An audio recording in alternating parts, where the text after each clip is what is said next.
बंधुओं, अर्ध जागृत मन रूपी उपजाऊ जमीन में बुवाई करने के बाद अब आपको क्या करना है, ये आज हम आपको बताने जा रहे हैं।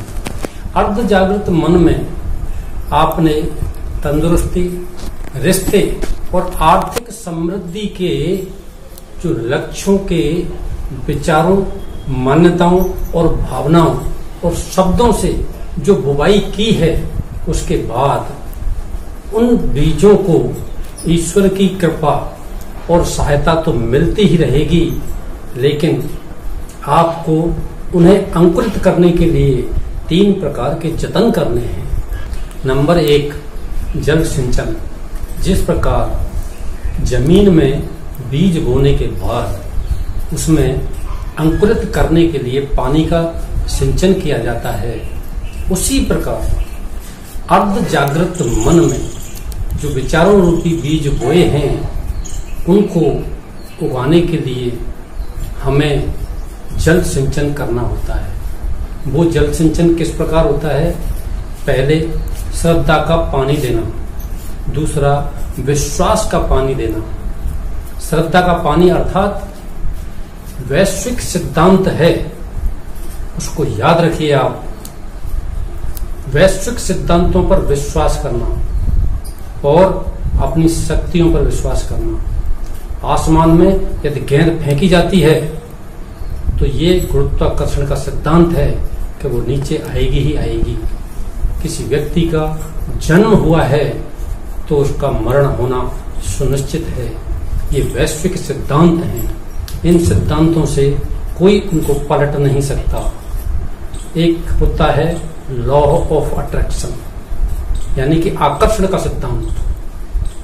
हमारे जैसे विचार मन में उत्पन्न होते हैं, वैसे ही समान विचारों को हमारे विचार अपनी ओर आकर्षित करते हैं। जिस प्रकार चुंबक लोहे से बनी हुई वस्तुओं को अपनी ओर आकर्षित करती है, सिर्फ उन्हीं चीजों को वो छांट लेती है। इसी प्रकार इस ब्रह्मांड में जितने भी विचार चल रहे हैं, हमारे विचारों से उनमें से जो विचार मैच होते हैं, वही विचार हमारी ओर आकर्षित होते हैं। क्योंकि विचारों की एक फ्रीक्वेंसी होती है, और वो फ्रीक्वेंसी जब अपने मन से निकलती है तो समान विचारों को अपनी ओर आकर्षित करती है। इसको लॉ ऑफ अट्रैक्शन कहते हैं। जैसे उदाहरण के लिए शराब पीने की आदत का व्यक्ति शराब पीने की आदत के व्यक्ति को आसानी से खोज लेता है। संगीत में रुचि रखने वाला व्यक्ति संगीत में रुचि रखने वाले को आसानी से खोज लेता है। क्रिकेट में रुचि रखने वाला व्यक्ति क्रिकेट खेलने वाले लोगों को आसानी से ढूंढ लेता है। निंदा करने वाला, किसी की आलोचना करने वाला व्यक्ति ऐसे लोगों का समूह अपने आप बना लेता है। इसी प्रकार आप जिस प्रकार के विचार रखते हैं, जिस प्रकार के आपके विचारों की फ्रीक्वेंसी जाती है, उसी प्रकार के लोग आपकी ओर अपने आप आकर्षित होते हैं। यह आकर्षण का सिद्धांत ही हमारे सुख और दुख का रहस्य है। यदि हमारे मन से सुख के विचार निकलते हैं तो सुख के विचार और वैसे ही लोग हमारी ओर आकर्षित होते हैं, और यदि दुख के विचार निकलते हैं तो वैसे ही लोग हमारी ओर आकर्षित होते हैं। दूसरा है कीटनाशक का छिड़काव। जिस प्रकार एक फसल को कीड़े मकोड़ों से बचाने के लिए उसमें कीटनाशक का छिड़काव किया जाता है, ठीक इसी प्रकार हमारे अर्ध जागृत मन में जो विचारों रूपी बीज हमने बोए हैं, उनको बचाने के लिए, उनको कीड़े मकोड़ों से सुरक्षित करने के लिए हमें कीटनाशक का छिड़काव करना होता है। और वो कीटनाशक क्या होती है? शक का कीड़ा और डर की दीमक। ये 2 ऐसे कीटनाशक हैं जो हमारे विचारों रूपी वृक्ष को उगने नहीं देते। नाकामयाबी का डर, बीमारी का डर, मौत का डर, दुख का डर, बोया हुआ बीज कभी वापस उग नहीं सकता। अगर हमने इस प्रकार के डर अपने मन में बैठा लिए, अपने अर्ध जागृत मन में भेज दिए, तो वो आपने जो तंदुरुस्ती के, आपने जो समृद्धि के बीज बोए हैं उनको उगने नहीं देगा। इसलिए हमेशा अपने आप को ऑटो सजेशन देते रहिए। इस तरह के विचार आपके खुद के भी हो सकते हैं और दूसरे लोगों से भी आपको प्राप्त हो सकते हैं। तो हमेशा अपने को ऑटो सजेशन देते रहिए। ऑटो सजेशन माने स्वयं सूचना कि नहीं, मैंने जो बीज बोए हैं वो 100% उसी वैश्विक सिद्धांत के आधार पर निश्चित रूप से उगेंगे ही, मुझे कामयाबी मिलेगी ही, मुझे सफलता मिलेगी ही। मैं आपको 7 महावाक्यों के द्वारा कुछ सूचनाएं देने जा रहा हूं, जिनको मैं पहले भी आपको बता चुका हूं। वो आप अपनी डायरी में नोट कर लें, एक कागज पर नोट कर लें और उसे दीवार पर चिपका लें और उन्हें बार बार मन में सुबह उठते ही और रात को सोते समय 2 बार तो निश्चित रूप से उनको आपको अपने मन ही मन विचार करना ही करना है। अपने अर्ध जागृत मन को वो 7 विचार देने ही देने हैं, जिससे कि आपका कीटनाशक का छिड़काव होता रहे। नंबर 1, मेरी जिंदगी में आने वाले सुख भरे दिनों के बारे में कल्पना करने का मुझ में साहस है। मेरी जिंदगी में आने वाले सुख भरे दिनों के बारे में कल्पना करने का मुझ में साहस है। मेरा कौशल्य और आत्मविश्वास दिन प्रतिदिन बढ़ता जा रहा है। रोज सुबह का सूरज मेरे लिए नए अवसर लेकर के आता है। मेरा स्वास्थ्य दिन प्रतिदिन बढ़ता जा रहा है, अच्छा होता जा रहा है। सभी लोग मुझसे बेहद प्रेम करते हैं। मुझ में असीमित धन कमाने की क्षमता है।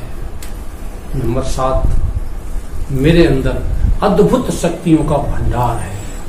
इन 7 महावाक्यों को आप अपने जीवन में ऐसे ही उच्चारित करें जैसे हमें किसी गुरुजी के द्वारा कोई मंत्र दिया जाता है या हम हनुमान चालीसा जैसे पढ़ते हैं, वैसे ही इनको हर रोज हर समय काम करते हुए कहीं पे भी जाते आते आप इनका मनन करते रहें। फिर देखें आपके बोए हुए बीजों में किसी प्रकार का कोई कीटनाशक कभी लग ही नहीं सकता।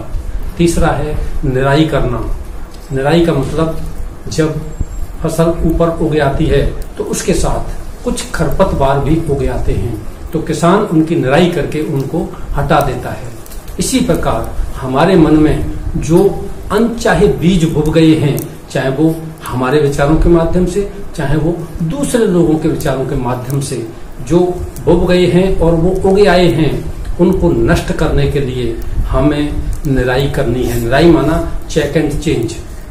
हमें पहले चेक करना है कि वो ऐसे कौन कौन से बीज हैं जो बुब गए हैं और वो उगे आए हैं, उनको किस तरीके से नष्ट करना है, किस तरीके से बदलना है।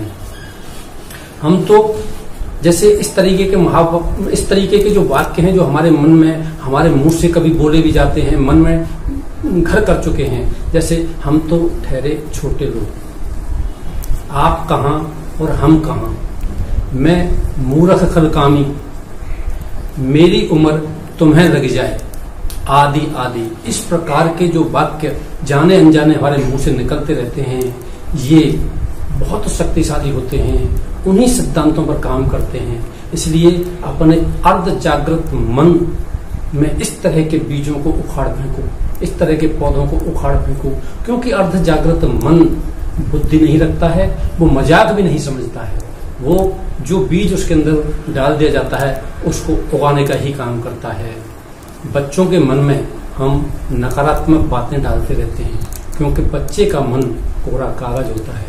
हम उसको जाने अनजाने बोल देते हैं, तू तो गधा है, तू तो बुद्धू है, तू जीवन में कुछ नहीं कर सकता, तू तो नालायक है, तू तो पागल है, तू तो बेशर्म है। इस तरीके के अनादि शब्द हम बच्चे के मन मस्तिष्क में डालते रहते हैं और वो बीज उनके मन मस्तिष्क में, अर्ध जागृत मन में जाकर के जम जाते हैं और फिर उगना शुरू हो जाते हैं और उसकी प्रवृत्ति वैसी ही बनती चली जाती है। यदि दूसरे लोगों से हमें नकारात्मक वाक्य मिलते हैं तो आप रिजेक्शन करना सीखें, उसको तुरंत रिजेक्ट करें कि नहीं ये रॉन्ग है, आई रिजेक्ट इट। हमेशा उसको रिजेक्ट करें, तुरंत रिजेक्ट करें। अब आपको देखना है कि इस तरीके से 3 तरह के जो आपने जतन किए हैं अपने बीज को उगाने के लिए, तो अब वो बीज अंकुरित कब होंगे ये आपको देखना है। आप जरूर निश्चित रूप से मन में ये प्रश्न चलता है कि ऐसे इतना करने के बाद फिर वो अंकुरित कब होंगे। देखिए, कोई बीज तो बहुत जल्दी उग जाता है, तीसरे दिन ही अंकुरित हो जाता है, और कोई बीज बहुत लंबे समय में अंकुरित होता है। मैं आपको एक चाइनीज बांस का उदाहरण देता हूँ कि चाइना में एक बांस का बीज बोया जाता है, और वो बांस का बीज पहले साल मात्र 1 इंच उगता है। दूसरे साल लगातार उसमें पानी दिया जाता है, उसकी देखभाल की जाती है, उसके बावजूद भी दूसरे साल भी वो 1 इंच ही उगता है। तीसरे साल वो 1 इंच ही उगता है, चौथे साल भी वो 1 इंच ही उगता है। यानी कि उसकी देखरेख करने वाला, उसमें पानी देने वाला व्यक्ति परेशान हो जाता है, उसकी देखरेख करना बंद कर देता है। लेकिन 5वें साल वो एक ही बार में लगभग 50 से 60 फीट लंबा हो जाता है, 5वें साल एक ही वर्ष में। तो हम ये न सोचें कि जो बीज हमने अपने अंदर बो दिए हैं वो कब अंकुरित होंगे। वो कभी भी अंकुरित हो सकते हैं, लेकिन एक बार बीज बो गया तो वो निश्चित रूप से अंकुरित होता है। पुराने मानसिक वातावरण को बदलने में थोड़ा वक्त लगता है, लेकिन परिणाम 100% सुनिश्चित मिलते हैं। आपको धरती माता पर विश्वास रखना है, अपने अर्धजागृत मन रूपी उपजाऊ जमीन पर भरोसा रखना है। बार बार बीज खोदकर किसान नहीं देखता, इसलिए आपको भी बार बार बीज खोदकर नहीं देखते हैं कि वो उग रहा है या नहीं उग रहा है, क्योंकि जब धरती उगाती है तो वो अपरंपार उगाती है। Wish you all the best. Thank you, धन्यवाद।